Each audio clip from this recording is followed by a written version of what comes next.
Bonjour à tous, bienvenue à nouveau sur la chaîne. Wall Street évolue vite, parfois plus vite que les diplomates, plus vite que les journalistes. Et aujourd'hui, alors que la fumée plane encore au-dessus de Caracas et que l'avenir politique du Venezuela reste incertain, certaines des figures les plus puissantes de la finance mondiale préparent déjà leurs valises pour piller les ressources du pays. Dans les jours qui ont suivi l'opération militaire américaine, illégale au regard du droit international, qui a conduit à la capture et à l'enlèvement du président vénézuélien Nicolás Maduro, un changement remarquable s'est produit, non pas à Washington, mais à Wall Street. Charles Myers, président du cabinet de conseil en risque politique Signum Global Advisors et ancien vice-président d'Evercore, a révélé dans une interview au Wall Street Journal que des investisseurs de l'élite prévoient déjà un voyage de reconnaissance au Venezuela. Des gestionnaires de fonds spéculatifs, des gérants d'actifs, des dirigeants du secteur de l'énergie et des acteurs de l'industrie de la défense.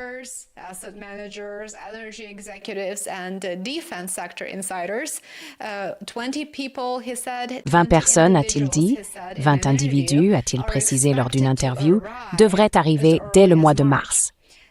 Leur mission est très simple: évaluer les opportunités et conclure des accords. Si possible, ils prévoient de rencontrer un nouveau gouvernement qui, point crucial, ne sera pas élu par le peuple du Venezuela. Ce n'est pas ce qui va se passer. Le nouveau gouvernement sera façonné et donc entièrement contrôlé par les États-Unis. Or, si vous êtes un Américain attaché à la liberté, cela devrait vous paraître scandaleux.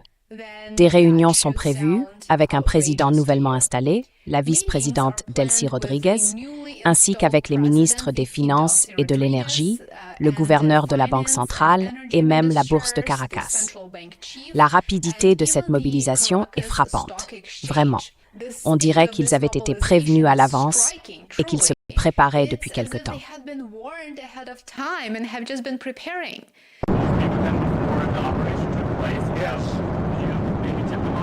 Avant et après, ils veulent y aller et ils vont faire un excellent travail pour le peuple du Venezuela. Ils vont bien nous représenter. Le changement de régime est ici traité comme un événement de marché. Myers décrit en fait le sentiment des investisseurs comme un optimisme prudent. Et cela sonne comme de l'orwellien. Pas d'indignation morale, pas de souci pour la souveraineté, c'est en réalité de l'optimisme. Il déclare ouvertement que son entreprise ne prend pas de position morale sur les interventions américaines. Son rôle, dit-il, est d'aider les clients à anticiper les opportunités, à investir et à atténuer les risques liés à leur placement. Et selon ses propres mots, de nombreux investisseurs très sérieux avaient vu cela venir. Certains d'entre eux, reconnaît-il, ont acheté à l'avance des obligations vénézuéliennes, ce qui les a placés en position de tirer profit d'une intervention militaire avant même qu'elle n'ait lieu. C'est une spéculation préventive sur l'usage illégal de la force. C'est exactement ce que c'est. L'ampleur de cette ambition est tout simplement stupéfiante.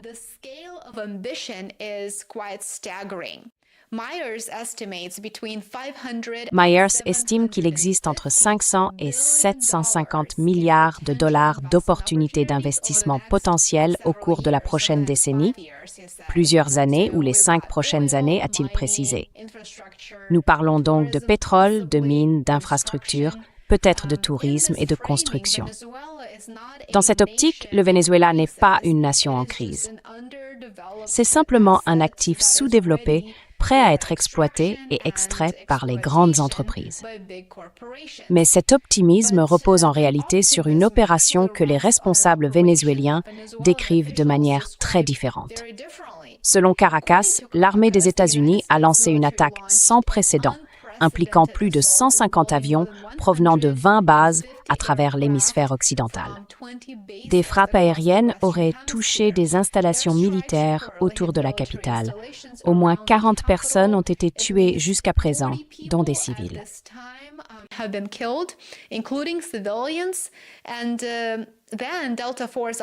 Et puis, les opérateurs de la Delta Force ont enlevé Maduro et son épouse, destituant un chef d'État en exercice sans autorisation internationale, sans approbation de l'ONU et sans aucun fondement juridique déclaré.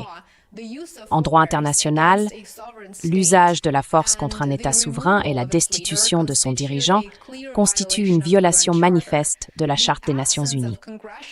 L'absence de notification au Congrès ajoute également une dimension constitutionnelle de controverse ici, dans le pays. Mais bien sûr, rien de tout cela ne semble troubler les investisseurs de Wall Street, qui sont désormais occupés à examiner les bilans, les cartes des ressources et à faire leurs valises. Le président Trump, pour sa part, s'est montré très franc quant à la motivation de l'intervention.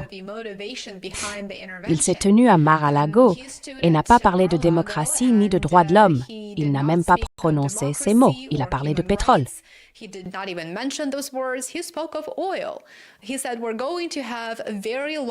Il a déclaré « Nous allons faire venir de très grandes compagnies pétrolières américaines, les plus grandes du monde, qui investiront des milliards de dollars. » Il a promis qu'elle réparerait, je cite, « l'infrastructure pétrolière gravement endommagée du Venezuela ».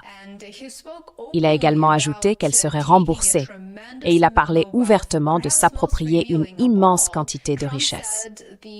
Peut-être plus révélateur encore, Trump a affirmé que les États-Unis dirigeraient le pays pendant une période de transition indéfinie. J'ai abordé ce sujet plus en détail dans ma précédente vidéo, et c'était, bien sûr, un rare moment d'honnêteté. Le Venezuela possède les plus grandes réserves prouvées de pétrole au monde, environ 300 milliards de barils, ainsi que d'immenses gisements d'or, de lithium, de cuivre et d'autres minéraux essentiels.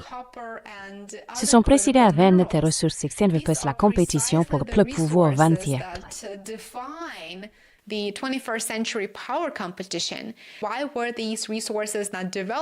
Pourquoi ces ressources n'ont-elles pas été développées? Eh bien, des décennies de sanctions imposées par les États-Unis et d'autres pays occidentaux, combinées à l'isolement et à l'étranglement financier, ont effectivement paralysé la production. En conséquence, les infrastructures n'ont pas été développées. La production de pétrole s'est effondrée, passant de 3,1 millions de barils par jour en 2013 à environ 1 million de barils par jour aujourd'hui. Les analystes du secteur reconnaissent que la relance du secteur pétrolier vénézuélien nécessitera des dizaines de milliards de dollars et peut-être une décennie d'investissements soutenus. Reuters, par exemple, rapporte que les entreprises américaines ne reviendront pas tant que les sanctions ne seront pas réellement levées.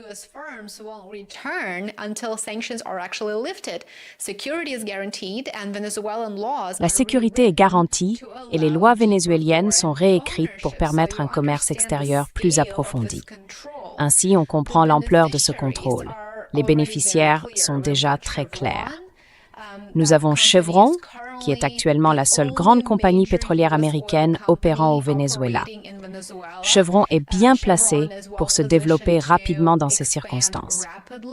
Ensuite, nous avons ExxonMobil et ConocoPhillips. Ces deux entreprises détiennent des sentences arbitrales dépassant les 10 milliards de dollars à la suite des nationalisations de 2007 au Venezuela, et elles sont également en position de récupérer des créances gelées depuis longtemps. Les géants de l'ingénierie et de la construction s'attendent à d'immenses contrats d'infrastructure.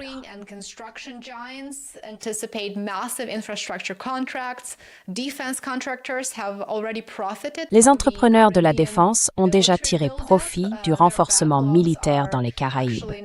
Leur carnet de commandes s'étend désormais jusqu'en 2028. Puis il y a les détenteurs d'obligations, des investisseurs spécialisés dans la dette en difficulté qui ont acheté des obligations vénézuéliennes pour une fraction de leur valeur nominale. Toute restructuration placée sous la supervision et le contrôle des États-Unis pourrait offrir des rendements extraordinaires à ces détenteurs d'obligations, à ces investisseurs de Wall Street.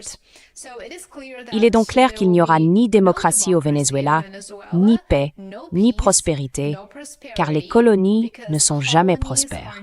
Elles sont exploitées. L'avenir du Venezuela se négocie non pas à Caracas, mais à des milliers de kilomètres de là, entre les deux.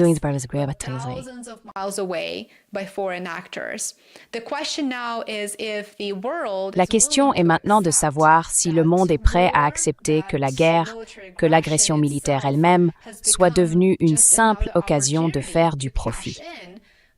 La question est aussi de savoir si le droit international existe encore. Restez à l'écoute, je vous tiendrai informé ici sur YouTube, ainsi que sur mon Substack et mon Patreon.